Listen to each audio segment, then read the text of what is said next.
बच्चों, आज हम अपनी पाठ्य पुस्तक पल्लव के अंतर्गत पाठ मैंने तैरना सीखा का वाचन करेंगे और इसके अर्थ को समझेंगे। बच्चों, ये एक हास्य व्यंग कथा है जिसके लेखक वीढ़ा बनारसी जी हैं। लेखक ने इस कथा में प्रैक्टिकल जो आर्ट्स होते हैं, प्रायोगिक जो कलाएं होती हैं, उनको पुस्तक में पढ़ना और प्रैक्टिकली उसको करना, दोनों में क्या अंतर होता है उसको यहाँ पे इस कथा के माध्यम से लेखक ने बताया है। आइए कथा का पाठ करते हैं। मूर्तिकला, चित्रकला, काव्य कला, संसार में अनेक कलाएं हैं। सबका अलग अलग माध्यम है। कवि ना होकर भी काव्य कला का ज्ञान आपको हो सकता है। तानसेन ना होने पर भी आप संगीत की बारीकी समझ सकते हैं। किंतु तैरने की सब टेक्निक जानने के बाद भी ये आवश्यक नहीं कि आप तैर भी सकें। लेखक ने यहाँ व्यंग भाषा का प्रयोग किया है। उसने ये बताया है कि संसार में बहुत सारी कलाएं होती हैं। मूर्तिकला, चित्रकला, काव्य कला अर्थात कविता लिखना या कहानी लिखना, ये सब कलाएं ही हैं और इनके सबके अपने अपने माध्यम अलग अलग हैं।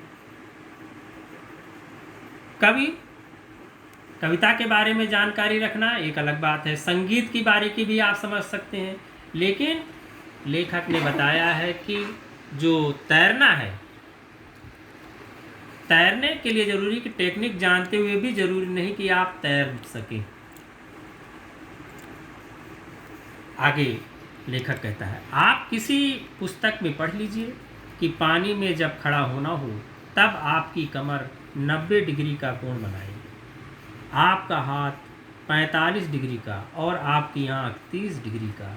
परंतु यदि इतने के बल पर ही आप पानी में कूद पड़ें तो बिना पासपोर्ट के सीधे अमेरिका की ओर चले जाएं।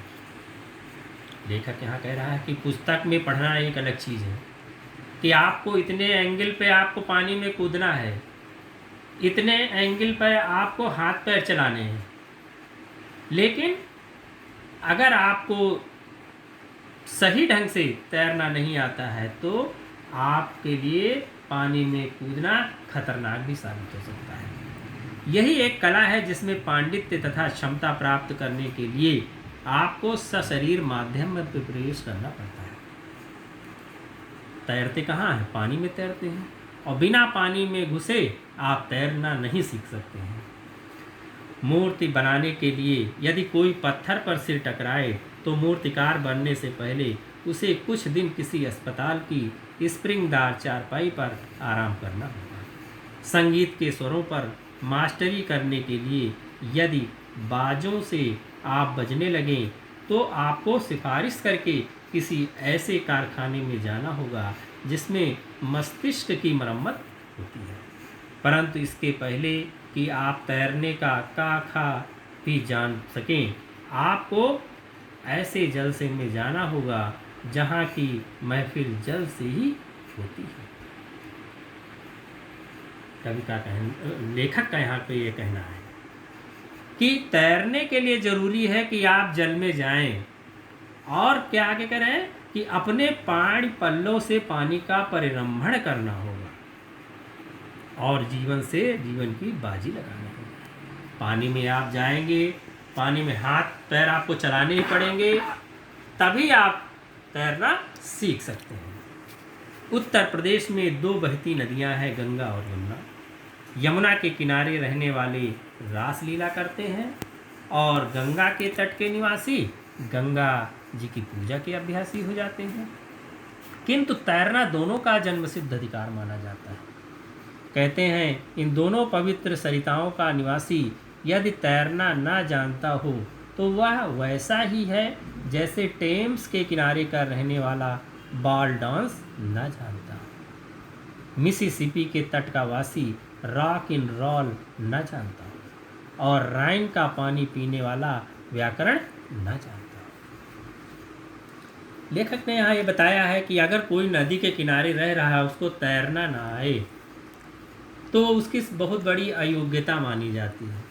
तैरना तो उसका जन्मसिद्ध अधिकार होता है। और उसकी तुलना अलग अलग देशों के निवासियों से यहाँ पे लेखक ने किया है। आगे, विधि का कुछ ऐसा विधान हुआ कि इस बार मेरा जन्म काशी, गंगा किनारे काशी नगरी में हुआ। काशी का महात्म्य हमसे पहले के लोग भी कह गए हैं। मैं यदि उसमें जोड़ना चाहता हूँ तो केवल इतना कि काशी अब वाराणसी हो गया है। यहाँ का लंगड़ा आम बहुत दूर दूर तक पहुँच जाता है। यहाँ की मिट्टी दूसरे जन्म में सोना हो जाती है। और यहाँ कपड़ा कम पहनिए तो महाजन, और ना पहनिए तो देवता हो जाइए। यहाँ गंगा का वही महत्व है जो सरकारी कागजों पर साइन का, विवाह में नाइन का तथा रेलवे में लाइन का। इस तरह गंगा किनारे रहकर तैरना जानना भी जरूरी था। सभी का आग्रह था, जोर था, दबाव था कि मैं तैरना सीख लूँ। मैंने निश्चय किया तैरना सीखूंगा। देखिए, यहाँ इन पंक्तियों में लेखक ने काशी के महत्व को बताया। काशी अर्थात वाराणसी, उसको बनारस भी हम कहते हैं। वहाँ के महत्व को बताया है कि उसका किस किस रूप में महत्व है। आगे, अब मैं गुरु की खोज करने लगा। अब क्योंकि लेखक को तैराकी सीखनी थी, और तैराकी सीखने के लिए गुरु का होना जरूरी है, तो लेखक ने गुरु की खोज करना शुरू कर दिया। अब मैं गुरु की खोज करने लगा। कविता वही ऊंची जिस पर दिमाग की सीढ़ी चढ़ न सके, और डॉक्टर वही बड़ा जिसका पुर्जा कोई न पढ़ सके। हमारे नगर में व्यायाम के एक महापंडित थे। बड़ा नाम था। लोगों का कहना था कि ये दिल्ली में डुबकी लगाते थे तो आगरा आकर निकलते थे। मुझे इस पर विश्वास कम था। हाँ, दिल्ली से मथुरा आ सकते होंगे। जल पर उनका प्रभाव असीम था। उनके चेले भी देश विदेशों में ख्याति प्राप्त कर चुके थे। यूँ तो वे आसन, प्राणायाम तथा अन्य शारीरिक कसरतों के उस्ताद माने जाते थे, परंतु तैरना तो उनके लिए वैसा ही था जैसे मच्छर के लिए मसहरी में घुस जाना। आखिर लेखक ने जो है गुरु की खोज शुरू की, और उन्होंने एक गुरु को खोजा जो कि व्यायाम के एक महापंडित थे। उनको तरह तरह के आसन आते थे, और तैराकी सीखना तो उनके लिए वैसा ही था जैसे कि, क्योंकि यहाँ व्यंग्य भाषा का प्रयोग किया, कि जैसे मच्छर के लिए मसहरी में घुस जाना। मसहरी लगाई जाती है मच्छर को रोकने के लिए, लेकिन मच्छर जो होता है इतना ढीठ होता है कि वो किसी न किसी तरीके से अंदर घुस ही जाता है। आगे, मैंने उन्हीं से तैरना सीखने का निश्चय किया। मैं उनसे मिला। उन्होंने तैरना सीखने के मेरे प्रस्ताव का स्वागत किया। 5 मिनट तैरने के लाभों पर भाषण भी दिया। 2 अवसरों पर मुझे जान पड़ा कि भाषण की बीमारी बहुत व्यापक है, रक्तचाप रोग के समान। मैं समझ गया कि संसार से सारे रोग दूर हो सकते हैं, देशों की आपसी लड़ाई बंद हो सकती है, चंद्रमा पर धान की खेती हो सकती है, किंतु भाषण देना बंद नहीं हो सकता। देखिए, लेखक ने यहाँ व्यंग्य भाषा का प्रयोग करते हुए ये बताया कि जहाँ जो चीज़ नहीं संभव वो हो सकती है। चंद्रमा पे हम धान की खेती नहीं कर सकते हैं, लेकिन एक संभावना है कि वो भले हो जाए वहाँ पे चंद्रमा पे धान की खेती, लेकिन भाषण देना और भाषण सुनना कभी बंद नहीं हो सकता है। ये वहाँ पर कहना। भाषण में उन्होंने तैरने के जितने लाभ बताए उतने किसी विटामिन से संभव नहीं, ना किसी इंजेक्शन से, ना मंत्र से। उन्होंने कुछ लेना स्वीकार नहीं किया। तैरने की शिक्षा देने में उनका एकमात्र उद्देश्य देश की सेवा थी। युवकों को देश सेवा की योग्य बनाना था। शांति में, युद्ध में, यात्रा में, प्रेम में तैरने का महत्व ही नहीं, उपयोगिता भी थी, जिसकी सूची यहाँ देना आवश्यक नहीं। आखिर गुरुजी तैयार हो गए तैराकी सिखाने के लिए, और उन्होंने इसके लिए कोई भी पारितोषिक लेना स्वीकार नहीं किया या कोई भी पैसा लेना या सामान लेना स्वीकार नहीं किया, और उन्होंने कहा ये तो मैं देश सेवा के लिए आप करता हूँ, और उन्होंने अपना सिखाना शुरू कर दिया। शनिवार का दिन था, मई का महीना, और 5 बजे संध्या का समय। गंगा तट पर पहुंचा। मेरे भावी गुरु वहां उपस्थित थे और भी 2-3 शिष्य जिन्हें तैराकी कला में पारंगत होना था वहां जांघिया पहने घाट पर मौजूद थे। जानकारी के लिए बता देना आवश्यक है कि वाराणसी में गंगा के किनारे सड़क से जल तक पत्थर की सीढ़ियाँ बनी हैं, जैसे पुराने ज़माने में रोम में थिएटर होते थे। मंच के चारों ओर सीढ़ियाँ बनी रहती थी, जिन पर साधारण लोग बैठकर तमाशा देखते थे।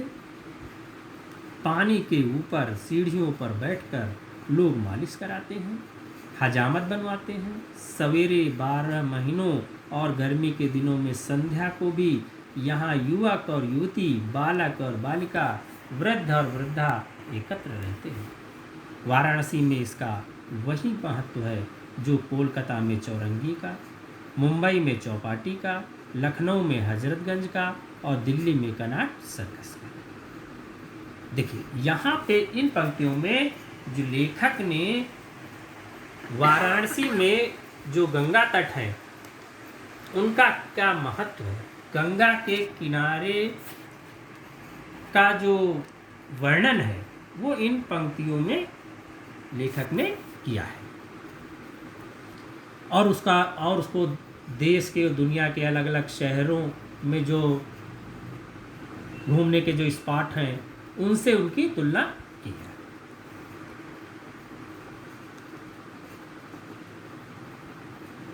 इसी स्थान पर मुझे तैरना सीखना था। मेरे गुरुजी ने यहाँ पुनः एक भाषण दिया जो भगवान की दया से छोटा था। उन्होंने तैरना सीखने में अभ्यास तथा स्टाइल पर जोर दिया।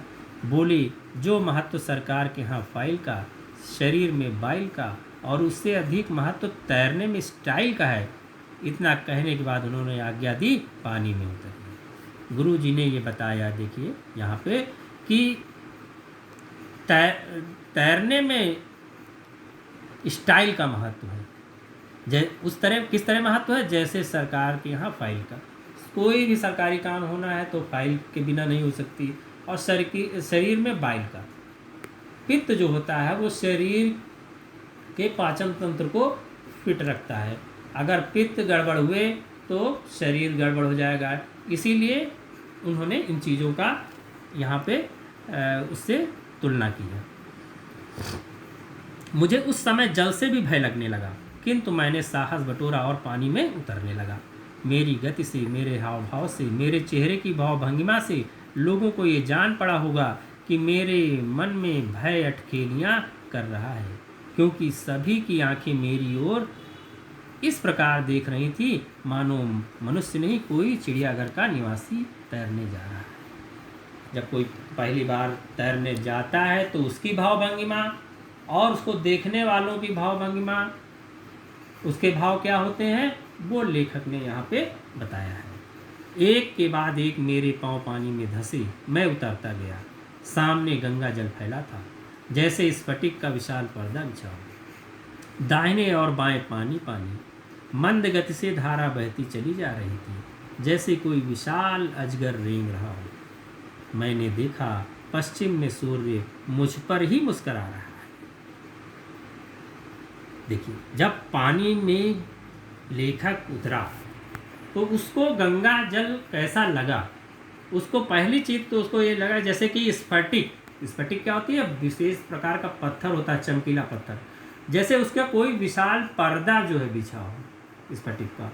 और फिर उसको लगा कि जो गंगा की धारा है वो ऐसी है जैसे कोई विशाल अजगर जो है धीरे धीरे रेंगता हुआ आगे बढ़ रहा है। और उसने देखा कि पश्चिम में सूर्य है। अब सूर्य लग रहा था जैसे उसके वो मुस्कुरा रहा है कि तुम तैरने जा रहे हो, और उसके ऊपर वो एक तरीके से हंस रहा हो, एक तरीके से व्यंग कर रहा है। इधर उधर लोग उत्सुकता से देख रहे थे कि कोई नया खेल होने वाला है। इधर मेरा हाल तो बुरा ही था। सुनने और देखने की शक्ति जैसे समाप्त हो गई थी। उसी समय मुझे गुरुजी का स्वर सुनाई दिया, चिंता न करो, गंगा परम पावनी है, इसमें जो डूबता है वह भी सीधा स्वर्ग जाता है। अब तो मेरा विवेक भी गायब हो गया। गुरुजी मुझे हाथ पैर चलाना सिखा रहे थे और मैं सीधा स्वर्ग जा रहा था, परंतु मरता क्या न करता। आखिर लेखक को तैरने सीखने के लिए पानी में उतरना पड़ा। आगे मैं फटाफट हाथ पैर मारने लगा। गुरुजी ने मुझे थोड़ा और धक्का दे दिया और मैं 5-6 हाथ पानी में आगे चला गया। अब तक मैं खंभे की तरह खड़ा था, अब शहतीर की तरह लेट गया। शहतीर, पहले तो वो पानी में घुसा खड़े खड़े, बाद में क्या हुआ कि वो शहतीर की तरह लेट गया। शहतीर क्या, जैसे लकड़ी का लट्ठा हो, उसी तरह जो है वो पानी में लेट गया। हाथ तो चल ही रहे थे, कभी एक हाथ उठता कभी दूसरा। फिर मैं पानी के अंदर जाने लगा, जैसे टारपीडो लगने पर जहाज जल समाधि लेने लगता है। टारपीडो लगने जैसे पनडुब्बी वगैरह होती हैं, पानी के अंदर चलती हैं, उसी तरह जैसे वो बार बार पानी के नीचे ऊपर होने लगा। मेरी आंखों के आगे लाल सागर लहरा रहा था। जान पड़ता था गंगा छोड़कर रेड सी में आ गया हूँ। सागर में डूबकर जैसे मुझे भगवान विष्णु के दर्शन हो गए थे। गंगा जल कितना सेवन कर गया ये तो याद नहीं, परंतु ना जाने मेरा सिर पानी के ऊपर कैसे निकल आया। जब वो पानी के अंदर ऊपर नीचे होने लगा तो उसको तरह तरह के अनुभव होने लगे, तरह तरह के उसके भाव मन में पैदा होने लगे लेखक के अंदर। पानी भी पेट में गया था, ऊपर से हवा भी। लगा कि सचमुच मर तो नहीं गया हूँ, पर मरने वाला हूँ। तभी मुझे गुरुजी ने घाट की ओर धक्का दिया। जब कोई तैरता है तो उसके मुंह में हवा ज़रूरत से ज़्यादा चली जाती है, या उसके साथ पानी भी उसके पेट में जाता है। सारी क्रियाएं लेखक के साथ हो रही थी जो एक नए तैराक के साथ होती हैं। मुझे भी पानी में डूबने से घाट पर आकर मरना अच्छा लगा। हाथ पैर तो चला ही रहा था, मरता क्या न करता। इसी बीच थाह की सीढ़ी आ गई। गुरुजी ने कहा, खड़े हो जाओ। ऐसा जान पड़ता था कि 4 घंटे कथक नृत्य करके आया। जब तैराकी कर चुका तो गुरुजी ने आज्ञा दी कि अब आप किनारे आ जाओ। जब किनारे आ गया तो उसको ऐसा महसूस हुआ जैसे कि 4 घंटे वो कथक नृत्य करके आया हो। अब मैं घाट पर था। आँख, कान, नाक, मुंह तथा सारे शरीर से पानी टपक रहा था, मानो स्पंज की मूर्ति किसी ने खड़ी कर दी हो और उसे कोई दबा रहा है। गुरुजी ने कहा, लो तैरना आ गया। इस प्रकार लेखक को तैरने का पहला पाठ उनके गुरुजी ने सिखा दिया। तो बच्चों, इस हास्य व्यंग कथा के माध्यम से लेखक ने ये संदेश दिया है कि कोई भी कला हो, उसको जब तक हम प्रैक्टिकल उसका अनुभव नहीं करेंगे तब तक हम उसे अच्छे ढंग से नहीं सीख सकते हैं। और जो कलाएं होती हैं वो जीवन को अच्छा बनाती हैं।